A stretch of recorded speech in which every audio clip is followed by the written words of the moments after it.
안녕하세요. 스마트튜브 부동산 조사연구소 김학렬 소장입니다. 제가 조금 전에 평택 다녀왔거든요. 평택의 미래를 보고 왔습니다. 그래서 오늘 그 얘기를 해드리려고 하니까요. 집중해서 들어주시기 바랍니다. 지금 바로 시작합니다. 네, 평택 부동산의 미래라는 주제로 한번 이야기를 해보고자 하는데요. 평택을 결론부터 말씀드리고 시작하겠습니다. 미래 가치가 확정된 곳이다 라는 말씀을 드리고 싶고요. 이 표지에 있는 이 지도 부분들을 제가 오늘 싹 훑고 왔는데 제가 오늘 조사해 온 것들을 상세하게 설명드리는 시간을 갖도록 하겠습니다. 평택시는 미래 가치가 확정된 곳이다. 왜 그런지 한번 하나하나 살펴보도록 하겠습니다. 경기도 도시기본계획 2040이 발표가 되었습니다. 2020이 있고요. 이제 20년이 지나서 이제 2040이 이제 발표가 되었는데요. 여기 지금 빨갛게 칠한 부분 있죠? 경기도. 일단 경기도이긴 하지만 경기도란 말 자체가 서울의 주변 지역이란 뜻이기 때문에 서울을 중심으로 여러 가지 개발되고 있는 지역들을 표시한 것이 바로 2040 거점 도시들에 대한 표시입니다. 제가 갔다 온 평택은요. 파란색이죠. 파란색은 지역 거점 도시라고 하는 곳입니다. 지역 거점 도시라고 하는 것은요. 지역의 경제활동 중심이 되는 거점 도시라고 하는 것들인데요. 왜 중요하죠? 경제활동. 결국 사람이 사는 데 있어서 가장 중요한 것은 먹고 사는 문제, 일자리일 텐데 그것이 바로 경제고요. 그 경제의 중심이 되는 거점이 되는 도시 중에 하나가 바로 평택이다. 이렇게 생각하시면 될 것 같습니다. 축을 좀 봤어요. 축을. 그래서 이제 방사순환형으로 서울을 중심으로 사방으로 펼쳐나가는데요. 이런 방사순환형 축 중에서도 가장 중요한 것은 경부 라인입니다. 그래서 서울에서 시작해서 남쪽으로 내려가는 라인이 제일 중요한데요. 서울, 수원, 화성, 평택 이것이 대한민국 경제의 주축이다라고 보시면 될 것 같습니다. 그래서 2040 수도권 공간 구조 아까 말씀드린 대로요. 경부 라인이라고 말씀드렸잖아요. 정확하게 정남으로 오는 것이 아니라 동남쪽으로 살짝 가잖아요. 예, 반도체 벨트라고도 하는데 어떤 지역들이 있는지 보도록 하겠습니다. 서울, 성남, 수원, 화성, 용인, 평택 이 지역들만 기억해 두시면 좋을 것 같습니다. 소위 말해서 경기도의 남부 지역인데요. 다시 한번 말할게요. 성남, 수원, 화성, 용인, 평택 이 5개 지역의 일자리가 경기도의 대부분의 경제력을 차지하고 있고요. 경기도의 대부분의 일자리를 차지하고 있는 것은 대한민국의 대부분을 차지하고 있다고 보셔도 될 듯합니다. 이 지역들은요. 일단 산업군이기 때문에 물류 벨트가 필요하겠죠. 만들어진 결과물들을 수출을 하거나 다른 쪽으로 옮겨야 되기 때문에 그래서 교통망들이 굉장히 발달되어 있고요. 또 하나 뭐냐면은 사람이 있어야 되잖아요. 그래서 주거지하고 일자리랑 연결할 수 있게 광역 교통망 등을 잘 만들어 놓고 있다. 그래서 우리가 GTX ABC가요. 결국은 일자리와 이런 주거지를 연결하는 그런 축이라고 보시면 될 것 같습니다. 그래서 우리는 GTX ABC가 어디로 연결되는지를 잘 살펴보셔야 됩니다. 그래서 지금 A는 이미 착공을 했고요. 지금 B하고 C는 착공식을 했고 이제 올해와 내년에 이제 착공을 시작할 텐데 그렇게 되면은 2030년 전후에 B와 C도 개통이 된다라고 보시면 될 것 같습니다. 근데 제가 아까 경제축이 경부 라인이라고 말씀드렸죠. 서울 남부 쪽에 있는 노선들을 보게 되면요. 바로 요 노선입니다. 여기 빨간색이 이제 A 라인이고요. 여기 초록색이 C 라인인데 이것이 과연 이제 가장 중요한 주축이 될 수 있다라고 보시면 될 것 같아요. 그래서 A 라인의 종점은 동탄이고요. 요 C 라인의 종점은 수원이었어요. 수원이었었는데 윤석열 정부 취임할 때 선거 공약으로 뭘 했죠? A 라인, C 라인을 연장하겠다라고 해서 그것이 어디까지 연결됩니까? 네, 평택을 거쳐서 천안 아산까지 갑니다. 이것은 거의 확정이 되어 있다라고 보시면 될 것 같고요. 일단 시작은 동탄까지 수원까지 하겠지만 곧 연결해서 천안 아산까지 가게 됩니다. 그렇게 되면요. A 라인이나 C 라인이나 평택역을 무조건 지납니다. 이 말씀을 드리는 이유는요. GTX-S 중에서요. 서울을 제외하고는요 더블 역세권이 생기는 지역이 유일한 지역이 바로 평택이다. 그런 말씀을 보도록 하겠습니다. 여기 조금 더 확대해서 보도록 하겠습니다.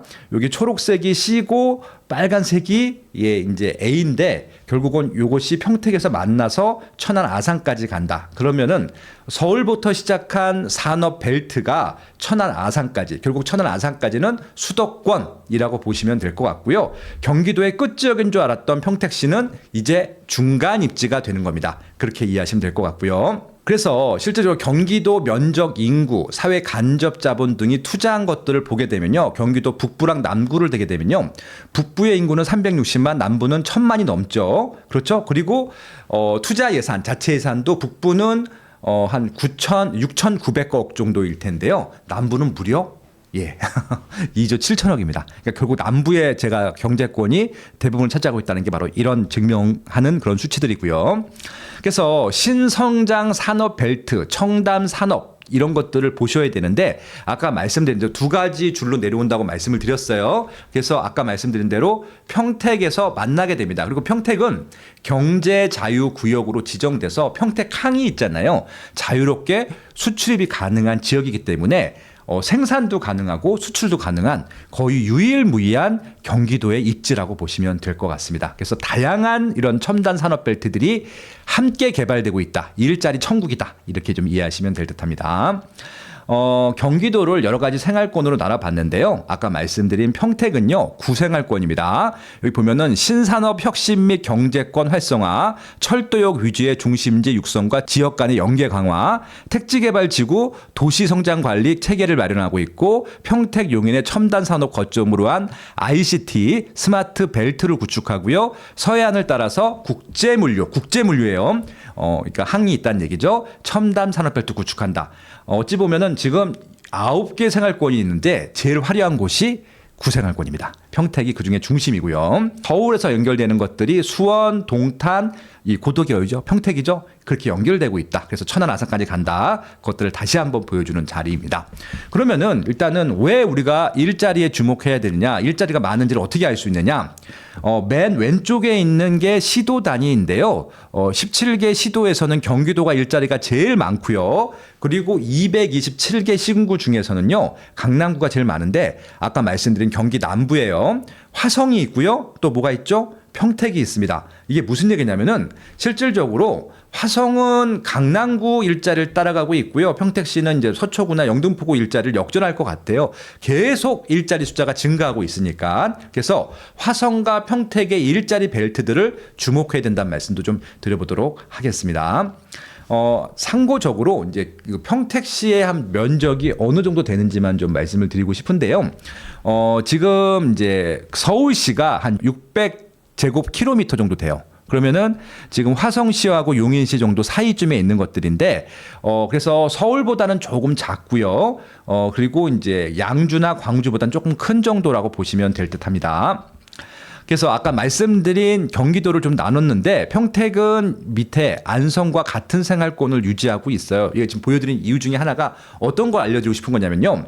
제가 평택이 왜 성장하는 지역인지를 말씀드리고 싶은 겁니다. 이 평택의 인구를 좀 보겠습니다. 2014년도 지금으로부터 10년 전 인구는요 44만 9천 명이었었는데 2023년도 12월 달 기준으로 보니까 59만 명, 거의 60만 명이 됐죠. 그래서 약 9년, 만 9년, 10년 동안에 14만 1000명이 증가를 했습니다. 이게 인구 증가율로 따지게 되면 31.5%입니다. 어마어마한 것들이거든요. 그래서 현재 31개 시군구까지 하게 되면은 48개인데 48개 중에서는 9위예요, 인구가. 근데 여기서 9위가 중요한 게 아니라 인구가 계속 성장하고 있잖아요. 증가하고 있잖아요. 그래서 제가 한번 인구 증가 절대 숫자로 보게 되면요. 절대 숫자로는 지금 4위의 성장률, 그리고 증가율로 보게 되면은 6위의 증가율. 결국은 어떤 말씀을 드리고 싶은 거냐면은 지금 실질적으로 평택시는요, 현재는 9위지만 계속 증가하고 있다. 인구가 증가하고 있는 것들이 눈에 보일 정도다라는 말씀을 드립니다. 제가 왜 인구 증가를 말씀을 드리냐면요. 여러분들 뉴스에서 지방소멸 말씀 많이 드렸죠. 지방소멸이라고 하는 것은 절대 인구가 줄고 있다는 얘기거든요. 평택시는 절대 인구가 눈에 띄게 증가하는 지역이라는 것을 절대 잊으시면 안 됩니다. 그래서 결국은 평택시의 어떤 지역들이 절대 인구가 증가하는지를 반드시 보셔야 돼요. 인구수 추이입니다. 지금 1966년에 18만 명 정도 됐었는데요. 2024년도 8월 기준으로 지금 50만 명 후반대가 되었다라고 보시면 될 것 같아요. 평택시 지도입니다. 이렇게 생겼습니다. 뭔가 좌우로 길죠? 그래서 동쪽하고 서쪽하고요. 조금 다른 양상들이 있습니다. 근데 우리가 평택으로 기본적으로 알고 있는 지역은요. 평택 요 북쪽에 북쪽. 여기 특히 노랗게 칠해 보면 동 지역들 있죠. 이 지역들에 좀 눈여겨보실 필요가 있다라고 말씀만 드리고요. 넘어가도록 하겠습니다. 조금 구체적으로 보게 되면은 이런 지도입니다. 그래서 결국은 여기 고덕, 송탄, 남평택 이쪽이 좀 메인이 될 것 같고요. 부도심, 안중, 포송, 현택인데 이쪽은 대규모 공장들하고요. 평택항이 있다라고 보시면 될 것 같고 대부분의 주거지하고요. 산업벨트는 이쪽 서쪽 라인에 있다. 도심에 있다. 그렇게 보시면 됩니다. 그래서 평택을 크게 이게 세 등분으로 나눌 수 있을 것 같은데요. 여기 이제 이쪽에 있는 비전동, 여기 통북동, 원평동, 팽성읍 이쪽이 기존에 이제 평택의 중심지였어요. 그리고 이제 이 왼쪽에 있는 것들은 말 그대로 넓은 면적의 농촌과 산업단지가 좀 있는 곳이고요. 우리가 알고 있는 최근에 와서 뜨는 지역들 있죠. 뭐 고독신도시니, 그다음에 뭐 스마트밸리니 뭐 이런 것들이 있습니다. 지제역이니, 예, 그리고 예, 오늘의 주인공, 오늘의 주인공도 좀 이따 말씀드리겠습니다. 그 입지들도요, 다 요 북쪽에 포함이 돼 있다. 그렇게 좀 보시면 될 듯합니다. 네, 그래서 인구는 계속 증가하는 지역이다. 세대수도 증가하는 지역이다. 연령대가 20대, 40대 비율이 높다. 그렇죠? 그리고 실질적으로 2인 가족 많다. 그러니까 젊은 층들이 많다는 얘기죠. 주택 환경은 아파트가 한 60% 된다. 예, 노후도는요, 20년 이상 된 것들이 좀 낡은 주택이라고 하는데, 30%, 40% 정도 차지하고 있고요. 평택은 그래도 신도시가 많기 때문에 새 아파트가 다른 지역보다는 많은 편이다라고 보시면 될 것 같고요. 그리고 자가가 한 56% 되고, 이제 임차가 4% 된다. 그 정도만 이해하시면 될 것 같습니다. 그리고 아까 말씀드린 대로 평택의 전출입 분석을 좀 해봤는데, 대체적으로 전출하는 것보다 전입하는 게 더 많기 때문에 평택시 인구가 증가하겠죠. 그것들을 보여주는 장표라고 보시면 될 것 같고요. 그리고 평택시에 거주하는 사람들의 한 57% 정도가 평택시에 거주하는 것으로 나타났습니다. 외지에서도 들어오기도 하고요. 그러니까 이제 그래서 평택 같은 경우는 화성에서도 오고요. 오산에서도 오고 또 천안 아산에도 오기 때문에 평택시 같은 경우는 일단은 기본적으로 10명 중에 6명은 평택시 자체적으로 살고 있고 외부에서 오고 있다. 근데 외부에서 오는 이유 중에 하나가요. 평택의 주택이 충분치 않기 때문에 그렇습니다. 그리고 신기하죠. 평택이 분양 많이 하는 것 같은데 아직도 일자리가 더 많이 필요하기 때문에 평택시의 일자리에 출퇴근할 사람들이 평택에 살게 하기 위해서는요. 아파트를 더 많이 져야 돼요. 그래서 지금 평택시에서도 굉장히 많이 택지 개발을 해서 아파트를 많이 분양하고 있다라고 보시면 될 것 같습니다. 요것은요, 호객 사이트에 나오는 인구 이동인데요. 평택시로 지난 3년 동안 어디서 많이 왔는지를 찾아보게 되면요. 경기도 에서 많이 옵니다. 심지어는 서울에서도 많이 오고요. 그래서 아까 화성이 더 인구가 많다 그랬는데 화성에서도요. 평택으로 많이 옵니다. 왜 많이 올까요? 실질적으로 평택에 일자리가 생기게 되면은 화성에서 출퇴근하기 좀 멀잖아요. 그래서 그 전까지는 이제 좀 이럴듯한 좀 좋은 아파트들이 많이 없었는데 최근에 와서 좋은 아파트들이 많이 생기다 보니까 그 센 용인이나 화성이나 수원에서도 평택으로 많이 이사를 오고 있다. 심지어는요. 보세요.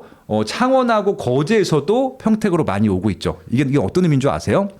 경상남도가 이 도지역에서는 가장 일자리가 많은 지역 중에 하나인데 이 제조업 베이스 지방 같은 경우는요. 수도권이 아닌 지방 같은 경우는 일자리가 없어지고 있어요. 제조업이 없다 보니까 거제 같은 경우는 뭐겠어요? 조선업이죠. 창원 같은 경우는 이런 여러 가지 중화공업일 텐데 거기 일자리가 없다 보니까 일자리가 많이 생기는 첨단 산업벨트인 평택으로 많이 이사를 오고 있다. 지방에서도 그렇게 좀 이해하시면 될 것 같습니다. 그래서 평택시의 인구는 기존 경기도에서도 인구가 많이 이사 오고요.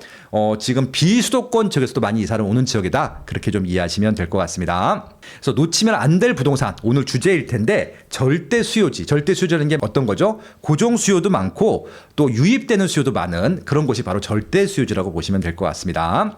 그래서 심지어는요. 국가에서 이 지역들 경기 남부 벨트를 밀어주고 있는데 전국에 있는 17개 광역 지자체에 작년에 정부에서 15개 첨단 산업단지를 지정했습니다. 가장 확실하게 추진되고 있는 것이 바로 경기 남부에 있습니다. 정확히는 용인시인데 아까 말씀드렸다시피 성남, 그다음에 그 수원, 용인, 화성, 평택은 같은 산업 벨트라고 말씀드렸잖아요. 그래서 이 용인시의 국가산업단지를 많이 만들게 되면요, 그것도 대부분 다 용인시와 평택시 뭐 이렇게 좀 나눠 가질 수 있는 부분들입니다. 벨트이기 때문에 그렇게 좀 이해하시면 될 것 같습니다. 그래서 용인 반도체 메가 클러스터인데 이거 용인시만 좋은 게 아닙니까? 라고 하실 수 있는데요. 그게 아니라 아까 말씀드린 대로 성남부터 시작합니다. 성남에서 실질적으로 팹티스라 그래서 설계를 하고요. 그 다음에 수원이나 용인이나 화성이나 평택에서 파운드리라 그래서 제조를 하고요. 천안 아산에서 마지막 공정 패키징을 하거든요. 그것이 하나의 다 벨트입니다. 그래서 이 벨트 내에 어느 부분의 일자리가 증가하든지 간에 이 벨트에 있는 수요들은 증가한다라고 보시면 될 것 같습니다. 여기 잘 나와 있네요. 예, 이거 표시가 좋죠? 그래서 이 판교가 성남이잖아요. 여기서 팹리스라 해서 설계를 하고요. 그다음에 화성, 용인, 그다음에 그 수원, 이천 이런 데서 그다음에 평택까지 포함해서 파운드리 제조를 하고요. 그다음에 천안, 온양이 아산입니다. 아산에서 결국은 패키징을 한다. 그렇게 이해하시면 될 것 같습니다. 굉장히 좋은 지도고요. 이러다 보니까 평택, 그 다음에 화성, 용인에 그리고 수원까지요. 아까 반도체 벨트라는 지역에 수요가 급증하는 것이 보이기 때문에 수요가 급증하면 부동산 시세가 올라가잖아요. 이것들을 보면서 이 지역에 부동산을 투자한다. 보통 부동산 아파트를 투자할 때는 갭을 끼고 투자하잖아요. 그래서 실질적으로 거래량이 많다. 자가 수요도 많이 증가하고 투자 수요도 증가하는 화성, 평택, 용인, 수원을 기억하시면 될 것 같고요. 특히 용인, 수원보다 화성, 평택의 거래 건수가 훨씬 더 많다는 것들도 잊지 마시기 바랍니다. 지금 근데 좋은 것은 뭐냐면요. 아까 말씀드린 수원하고 용인하고 화성은 시세가 좀 많이 올랐어요. 최근에. 근데 평택은 다른 지역들은 공급을 그렇게 많이 안 했는데 평택은 최근 몇 년 동안 공급을 많이 했어요. 지금 공장은 짓고 있는데 그래서 공장에 근로자들이 입주하게 되면은 그 아파트를 채울 텐데 지금 공장과 아파트를 같이 짓다 보니까요. 물량이 좀 많은 편입니다. 근데 결국은 이 물량들이 끝나게 되면요. 다시 시세가 올라갈 거거든요. 그래서 제가 좋아하는 건 뭐냐면은 보세요. 평택시가 2003년도에 요 정도 했었는데 13년도엔 요 정도 했습니다. 그리고 23년도엔 다시 올라왔죠. 아마 향후 10년 후에 그러니까 33년도가 되면요. 중상위권으로 가 있을 거예요. 왜? 일자리도 많아지고 아파트도 훨씬 더 그리고 기반시설도 좋아져 있을 테니까 10년 동안 일단 어떤 시설들이 들어온지도 조금 이따 말씀을 드릴 텐데 평택은 분명히 중상위권 이상으로 올라가 있을 겁니다. 근데 지금 저렴하잖아요. 결국은 이렇게 개발 초기에 들어가는 것들이 투자자들한테는 굉장히 매력 있는 도시다. 투자로서도 그렇게 이해하시면 될 것 같습니다. 확정된 대규모 개발은 초기가 기회다. 이 말씀이고요. 투자자라면요. 무조건 초기에 투자한다. 이것들이 공식 같은 겁니다. 그렇게 좀 외워두시면 될 것 같고요. 제가 또 좋아하는 수치 중에 하나가 미분양 관리 지역이에요. 실질적으로 이제 미분양이 관리 지역으로 왜 지정되는지를 말씀드려 볼게요. 일단 결론부터 말씀드리면요. 경기도에서는 이천시만 미분양 관리 지역으로 지정이 되어 있습니다. 평택은 없어요. 미분양 관리 지역 지정 안 돼 있죠. 근데 그럼 이천은 왜 미분양 관리 지역으로 지정이 되었느냐? 여기 선정 이유가 2번, 3번입니다. 2번, 3번 볼게요. 일단 미분양이 해소가 저조합니다. 발생했는데 잘 안 없어지고 있어요. 그리고 미분양이 날 우려가 있다는 거죠. 미분양이 날 우려가 있다는 얘기는 아직도 분양할 물량들이 남아 있습니다. 그래서 이천시는 지금 분양을 한다 하더라도 지금 당장은 미분양이 날 것 같아 라고 우려가 되기 때문에 미분양 관리 지역입니다. 근데 여러분 상식적으로 보세요. 지금까지 분양한 양도 평택이 훨씬 많았을 거고요. 그리고 분양할 양도 평택이 더 많을 거란 말이죠. 그렇죠? 그러면은 평택은 지금 경기도 이천과 거의 유사한 지역이고 반도체 벨트인데 이천은 왜 미분양 관리 지역으로 지정을 하고 평택은 안 했을까요? 평택도 미분양할 게 많은데 미분양이 날 가능성이 크지 않다는 거죠. 물론 평택에 경기도에 제일 많은 미분양 물량이 있는데 그 정도 양이라고 하면은 평택 일자리 때문에 증가할 인구가 충분히 다 채울 것이다 라고 하는 것들이 안심이 되기 때문에 이 정부에서도 미분양 관리 지역으로 지정을 하지 않은 겁니다. 이게 객관적인 평택을 보는 국가의 인사이트라고 보시면 될 것 같고요. 네. 그래서 지금 실제 한번 미분양이 감소하는 것들도 이제 이렇게 좀 큰 폭으로 줄고 있다는 것들도 작년 같은 경우 그랬고요. 올해 거 보겠습니다. 올해 거. 이건 작년이고요. 작년에 미분양이 났던 것들인데 이 미분양들도 많이 감소를 했다는 말씀입니다. 이게 가장 최근 자료예요. 지금 경기도의 미분양이 9,500개 정도 있는데요. 평택시가 2,800개로 가장 많습니다. 근데 지금 미분양 숫자가 2등인 이천은 미분양 관리 지역인데 2배 가까이 많은 평택은 왜 미분양 관리 지역이 아니냐? 이걸 다 소화할 수 있다고 하는 확신 때문인 것이죠. 그렇게 좀 이해하시면 될 것 같습니다. 준공업 미분양을 봤어요. 준공업 미분양이 정말 이게 결정적인 것들인데요. 보세요.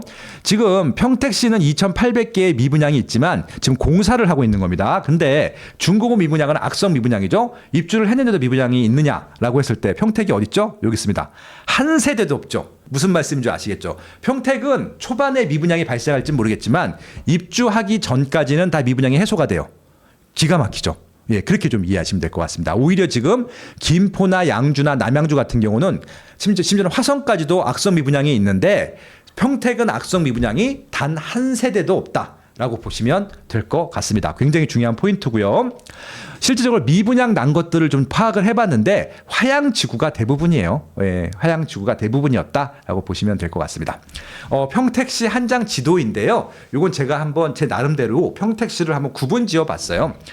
북쪽에 쥐니면이 있고요. 밑에 고독신도시가 있고요. 여기 또 브레인시티. 예, 오늘 주인공입니다. 네, 송탄이라는 지역이 있고요. 지제 역세권입니다. 이 쥐니면부터 지제 역세권까지가 지금 아까 말씀드린 동북권이죠. 평택의 중심이라고 보시면 될 것 같습니다. 그 전까지는 이 평택역 주변이 중심이었는데 그때는 말 그대로 그냥 아파트, 행정타운, 학군 이런 것들 위주였었는데 지금은 산업벨트가 북쪽에 형성됐기 때문에 특히 10년 동안 고독신도시가 많이 개발됐고 좀 개발되고 있잖아요. 그래서 고독신도시와 지제역을 중심으로 산업군들이 막 뭉치고 있습니다. 여기다가 평택 브레인시티까지 포함하게 되면요. 거의 완벽에 가까운 입지가 되는 겁니다. 그럼 이쪽에 뭐 포승 국가산업단지 좋죠. 그리고 여기 뭐 황해 경제조역 다 좋습니다. 안중지구 좋고요. 여기는 그냥 말 그대로 넓은 면적을 쓰는 공장인데 일반적인 공장들이고요. 이쪽 고독, 뭐 브레인시티 이런 지역은요. 첨단 제조업이기 때문에 훨씬 더 좋죠. 그리고 위에 있는 반도체 벨트와 시너지를 주고받을 수 있는 입지라고 보시면 될 것 같습니다. 그래서 제가 아까 10년 동안 달라질 것들이 뭐냐라고 질문을 한다면 제가 답변 드릴 게 있다고 말씀드렸잖아요. 가장 중요한 거 하나가 바로 GTX. 예, A하고 C의 연장안이 확정이 돼 있다라고 하는 것들이고요. 이건 대통령 공약에 들어 있고요. 이건 뭐 예산만 바로 투입이 되면 될 것 같고요. 여기는 실질적으로 거주하는 사람과 일하는 사람이 많기 때문에 추가 연장이 될 가능성이 매우 높고 그렇게 된다고 보셔도 될 것 같습니다. 이렇게 되면은 천안 아산까지도 연결이 된다. 그 말씀이고요. 그리고 이제 아파트들이 굉장히 많이 공급되고 있어요. 이것도 굉장히 좋은 일이죠. 그래서 실질적으로 저 서쪽이나 남쪽보다는요, 이 동북권 쪽에 워낙 많은 일자리가 생기기 때문에 그 지역으로 좀 많이 공급이 됐는데 그 공급량이 지난 5년 동안 굉장히 많았었어요. 근데 향후에는 지난 5년 동안 공급한 양보다는 좀 줄어드는 그런 양상이라고 보시면 될 것 같습니다. 제가 평택 브레인시티 홈페이지에 들어가서 제가 캡처를 해온 그 장면입니다. 이거는 평택 도시공사에서 공식적으로 만든 자료예요. 일단 요 지도를 보면 깔끔하겠죠? 고독신도시 바로 오른쪽에 있어요. 서로 가까운 위치에 있다는 것들이고요. 그래서 브레인시티 고독궁제신도시 이곳은 서로 시너지를 주고받고요. 위에 반도체 벨트의 역할들을 함께 수행할 것이다 라는 말씀을 드립니다. 근데 고독신도시하고 브레인시티의 결정적인 차이가 있어요. 뭘까요? 고독신도시는요. 공장, 예, 소위 말해서 캠퍼스라고 하는데 캠퍼스 위주고요. 브레인시티는요. 학교가 들어가요.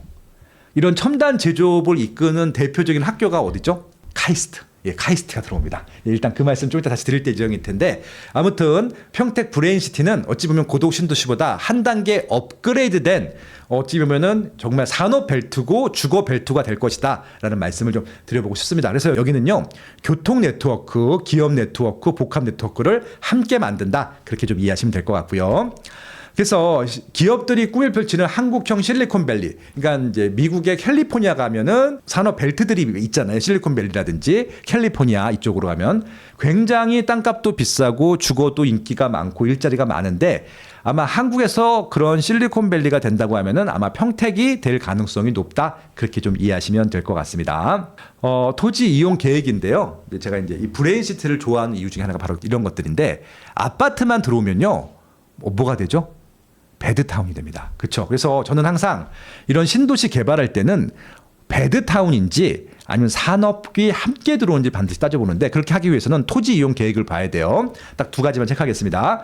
지원과 공공시설들은 당연히 들어오고요. 학교나 뭐 이런 것들. 주거 용지가 84만이죠. 44만 제곱미터인데 여기 보세요. 산업시설 용지가 160만 제곱킬로미터예요. 그러니까 지금 주거보다 2배 큰 산업 벨트가 들어옵니다. 근데 보세요. 이 주거 빼면요. 산업시설도 일자리고요. 지원시설도 일자리고요. 공공시설도 일자리입니다. 그렇죠. 그래서 일자리가 굉장히 많다. 결국은 총 480만 제곱미터인데 이 중에서 84만만 주거고요. 나머진 다 비주거 시설, 일자리와 지원 시설들이 들어온다. 굉장히 개발 계획이 아마 이런 식으로 개발되는 데는 브레인시티밖에 없을 것 같습니다. 기대하셔도 좋을 것 같고요. 그래서 이 평택 브레인시티는요, 말 그대로 미래 성장 동력 산업의 생산 거점이 될 뿐 아니라 실질적으로 명품 주거지로서도 굉장히 발달될 가능성이 높다. 그렇게 좀 말씀드리고 싶습니다. 그래서 교통 네트워크, 기업 네트워크, 복합 네트워크가 있는데 교통 네트워크들은 딱 봐도 일단은 여러 가지 도로망도 있고 철도망도 있죠. 평택의 제일 서쪽에 있는 평택 JC에서 20분 걸리고요. 평택 지자역에서는 7분밖에 안 걸리고요. 송탄 IC에서는 3분밖에 안 걸리고요. 안성 JC에서는 6분밖에 안 걸립니다. 그러니까 도로망이나 철도망에서 굉장히 가깝다는 말씀을 드려보고 싶은 것들이고요. 1호선 GTX가 2개 들어오고 기타 등등 여러 가지 교통망이 잘 갖춰져 있다고요. 기업 네트워크입니다. 기업 네트워크에서 보세요. 삼성전자 고덕신도시 평택 캠퍼스 당연히 있고요. 송탄 일반 산업단지 당연히 있고요. 평택 종합 물류단지 있고요. 7과 일반 산업단지 있고요. 7개 산업단지가 있고요. 평택 일반 산업단지가 있습니다. 이것들이 기본적으로 에워싸여져 있고요. 그리고 평택 브레인시티 내에도 일자리가 많습니다. 그렇죠? 마지막으로 복합 네트워크인데 결국은 산업, 대학교, 연구소, 병원까지 좀 이따 병원도 말씀드릴 겁니다. 한 군데 다 개발이 되는 정말 놀라운 신도시라고 보시면 될 듯합니다. 그래서 평택 브레인시티의 공급 현황들일 텐데 일단 주거 위주로 보면요. 공동시설들이 지금 이렇게 구성이 돼 있어요. 10개의 공동시설과 2개의 주상복합일 텐데 아무래도 지금 이제 그 주상복합보다는 일반 아파트 공동시설 부지가 좋겠죠. 그래서 이렇게 좀 계획이 돼 있다. 그리고 아까 말씀드린 대로 보세요. 카이스트, 그 환경국립대, 그리고 의료시설, 대형 의료시설이 들어옵니다. 이런 것들이 굉장히 좋고요. 그리고 초등학교가 또 생길 예정이다. 그런 것들도 눈여겨보시면 좋을 것 같습니다. 제가 아까 10개의 일반 아파트 블록과 2개의 주상복합 블록이 있는데 이렇게 다 확정이 돼 있어요. 이미 분양한 것도 있고 분양할 것들도 있는데 제가 여기서 보여드리고 싶은 건 뭐냐면요. 지금 건설사들이 다 확정이 돼 있단 말이죠. 지금 1군 건설사, 그러니까 이게 택지를 분양하는 것이기 때문에 1군들이 못 들어와요. 그렇죠? 그래서 이제 유일하게 대우만 들어왔고요. 나머지는 다 중견 건설사입니다. 근데 지금 요 7블럭에 평택 브레인시티 한신 더유가요. 오늘 계획지인데 한신 공용이 이제 개발을 합니다. 그래서 한신 더 휴라는 브랜드를 쓰고 있고요. 이 본사가 서초구 잠원동에 있습니다. 그러니까 이제 우리가 알고 있는 신반포라고 하는 거 있잖아요. 그거 다 한신 공용이 진 겁니다. 지금 반포라든지 아니면은 저 잠원동에 있는 거의 모든 아파트들을 많은 아파트들을 한신 공용이 졌고요. 지금 이제 그 아파트들이 어찌 보면 서울에 주축이 되고 있죠. 한신 공용은 이런 신도시 사업을 굉장히 많이 하는 중견사고요. 상장이 되어 있고요. 저도 주식 투자를 합니다. 네, 그래서 건설사 중에서는 굉장히 알짜배기 회사 중에 하나라고 보시면 될 것 같습니다. 그래서 한신공연이 아마 대우건설을 빼면은 가장 브랜드도 좋고 중견 회사다 말씀드릴 수 있는 것들입니다. 그래서 고독 신도시와 시너지를 주고받는 입지라는 것은 보셨을 것 같고요. 그리고 또 하나 아까 말씀드린 대로 이런 고속도로를 만드는데 공공에서도 투자하고 민간에서 투자합니다. 보통 민간 투자는요. 확실한 사업성이 없으면 안 들어오는데 이거는 사업성이 있기 때문에 들어온다는 얘기고요. 그리고 아까 GTX뿐만이 아니라 수원발 KTX 직결 사업이 있는데 이게 지제역까지 연결됩니다. 이게 무슨 얘기냐면은 지제역에서도요 KTX도 탈 수 있어요. 이게 굉장히 중요한 하나의 또 이슈라고 보시면 될 것 같고요. 지제역세권 공공주택 개발 지구라고 해서 지금 지제역세권에도 공동주택을 개발하고 있고 고독신도시에도 개발하고 있고요. 국제대학교 부지가 있고요. 카이스트가 있고요. 그리고 평택 브레인시티 일반 산단이 있는데 이것들이 다 시너지를 함께 주고받을 것이다. 주거도 산업단지도 그렇게 좀 이해하시면 될 것 같습니다. 그리고 아까 말씀드렸잖아요. 종합병원이 들어온다고요. 근데 종합병원이라고 했을 때에는요. 대학병원이 되고요. 최소한 병상이 500병상 이상 들어와야지 대형병원이라고 하는데 500 이상의 종합병원, 아주대병원이 들어옵니다. 실제 착공을 했고요. 30년에 앞으로 이제 5년 후에 개원이 될 예정입니다. 그러면 이게 종합병원만 들어오는 것이 아니라 그 택지개발지구 내 작은 병원들, 그러니까 이거는 3차 병원이기 때문에 2차 병원, 1차 병원 같이 들어올 거고요. 병원이 들어오게 되면은 약국들도 들어오죠. 그리고 건강 또 이런 헬스케어 센터도 들어오거든요. 그래서 의료로서는 가장 좋은 신도시가 되지 않을까. 왜? 고독 신도시에도 대형 병원이 없잖아요. 여기는 있단 말이죠. 그래서 아마 고독 신도시에도 일로 많이 오지 않을까 이렇게 좀 계획을 하고 있고요. 그리고 제가 또 제일 중요하게 하는 것 중에 하나가 산학연합학교일 텐데 카이스트가 유일하거든요. 대전도 마찬가지잖아요. 카이스트가 있기 때문에 대전이 산업 도시가 된 거잖아요. 그래서 정말 완벽한 산학 협동이 되고 있는 명품 신도시라고 보시면 되는 것이죠. 그리고 이제 오늘 주인공이 바로 이제 한신더휴, 그러니까 이제 평택 브레인시티 공동 7블럭에 생기는 한신더휴, 그러니까 평택 브레인시티 한신더휴라고 하는 브랜드로 이제 개발이 될 거고 곧 분양을 할 텐데 991세대고요. 중소형으로 구성되어 있고 대부분 다 30평대입니다. 이걸 왜 말씀을 드리냐면요. 최근에 분양하는 형태들을 보면요. 초소형들이 많아요. 그렇죠?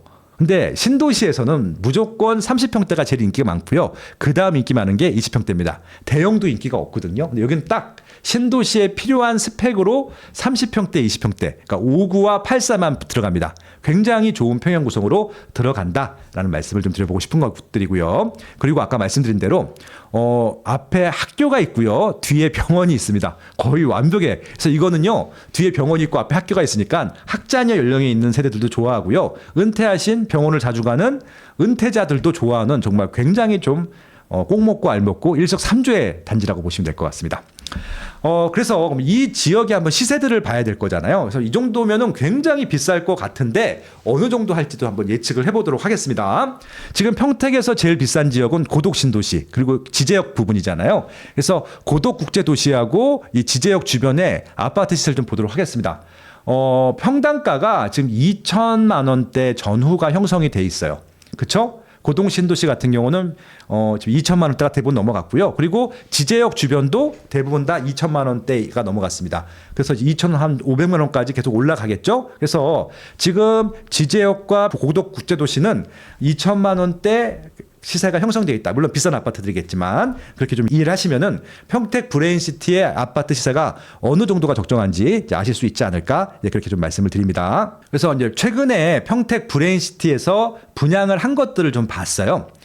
보니까 실질적으로 브레인시티에서 대강 로제비앙 모아엘가 중흥 S클래스 대강 로제비앙 그랜드 센텀인데 실질적으로 3개 중에서 2개는 미분양이 났고 1개는 완판이 됐는데 1,500만 원대, 평당 1,500만 원대로 분양을 한 것들은 미분양이 살짝 나서 조금 났고요. 1,400만 원 후반대로 분양했더니 분양이 완판됐습니다. 그러니까 아마 1,500만 원 정도로만 분양하면은 아마 평택 브레인시티에서는 분양이 잘 될 것 같아요. 근데 이게 입지가 아주 좋은 입지냐? 그건 또 좀 따져봐야 될 것 같습니다. 제가 봤을 때는 지금 7블럭이라고 하는 우리 한신더휴 입지가 조금 더 좋아 보이거든요. 그럼 여기는 아마 위에 있는 단지들보다 조금 더 시세가 높게 형성이 되지 않겠느냐? 그렇게 예측해 볼 수 있는 거죠. 그럼 이렇게 좀 분양가를 책정하는데 만약에 대강 로제비앙이나 중흥 S클래스나 대강 로제비앙 그랜드 센텀보다 좀 낮게 분양을 한다? 그러면은 완판이 될 가능성이 매우 높은 것이죠. 아직 분양가가 책정이 안 됐기 때문에 제가 뭐라고 말씀드릴 수는 없지만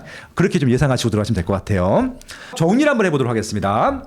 우수한 자가교통망, 교육환경, 그리고 직주근접 입주로 미래가치가 보유하고 있다는 게 제가 지금까지 쭉 말씀드렸던 그 내용들이고요.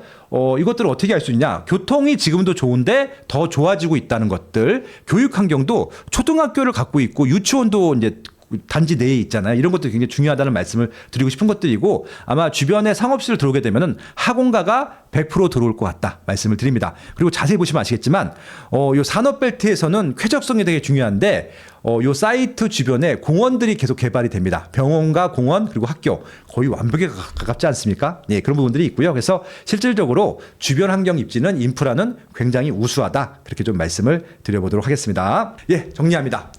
경기도 부동산에 투자하는 절대 원칙이라고 하는 게 있습니다. 제 책 김학렬의 부동산 투자 절대 원칙에서도 설명한 이론일 텐데요. 특히 경기도 같은 경우는요, 가격 경쟁력, 상품 경쟁력, 입지 경쟁력을 세 가지를 다 따져야 됩니다. 하나라도 빠지면 안 돼요.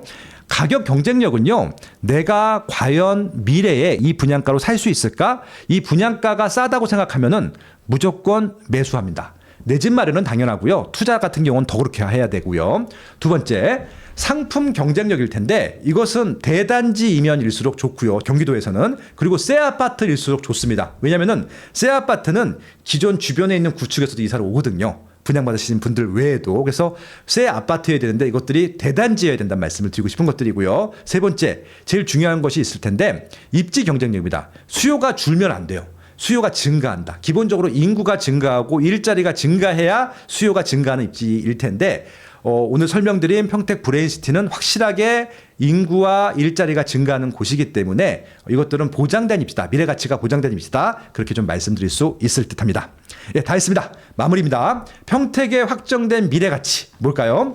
인구 일자리가 동시에 증가한다는 거 확정이 돼 있죠. 그리고 무조건 매입해야 될 가격대, 지금 평택의 고가 아파트들은 평당 2천이 훨씬 넘어가기 때문에 혹시라도 2천만 원대 이하로 분양을 하게 되면 웬만하면은 당장은 싸다 뭐 비싸다 판단할 수 없지만 미래 가치로 봤을 때는 미래엔 절대 살 수가 없는 가격대다라고 말씀을 드릴 수 있는 부분이죠. 이 두 가지만 체크하시고 내 집 마련이든 투자든 하시면 좋겠다라는 말씀을 드리면서 오늘 평택 부동산의 미래라는 주제로 한번 브레인시티를 가지고 말씀을 나눠봤습니다. 도움 되셨습니까? 예, 좋아요, 구독 해주시고요. 다음엔 또 다른 지역으로 찾아뵙도록 하겠습니다. 고맙습니다.